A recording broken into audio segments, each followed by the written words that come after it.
KKR এর অধিনায়ক ঘোষণা, নাম শুনে অবাক হবেন সবাই। বন্ধুরা, আপনারা যদি দেখতে চান কেকেআর অধিনায়ক কে হতে চলেছে, তাহলে ভিডিওটি শেষ অবধি দেখতে হবে। চ্যানেলটিকে সাবস্ক্রাইব করে একটা লাইক দিতে হবে এবং নোটিফিকেশন বেল আইকন দাবাতে হবে। কে হতে চলেছেন কলকাতা নাইট রাইডার্সের অধিনায়ক, এই প্রশ্নে বেশ কয়েকদিন ধরে জল্পনা তুঙ্গে ছিল। অবশেষে সব গুঞ্জনের অবসান ঘটিয়ে মঙ্গলবার নিজেদের সিদ্ধান্ত জানিয়ে দিল নাইট ম্যানেজমেন্ট।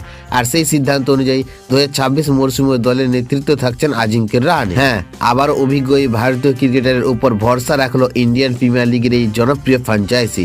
গত মরশুমে খুব একটা ভালো ফল করতে পারেনি কেকেআর, পয়েন্ট টেবিলে 8 নম্বরে শেষ করতে হয়েছিল তাদের। তবে ব্যাট হাতে ধারাবাহিক পারফরমেন্স এবং দলের প্রতি দায়িত্ববোধী রাহানেকে এগিয়ে রেখেছে। প্রথম দিকে অধিনায়ক হিসেবে কিছুটা মানিয়ে নিতে সমস্যা হলেও ধীরে ধীরে নিজেদের অভিজ্ঞতা দিয়ে দলকে সামলাচ্ছেন তিনি।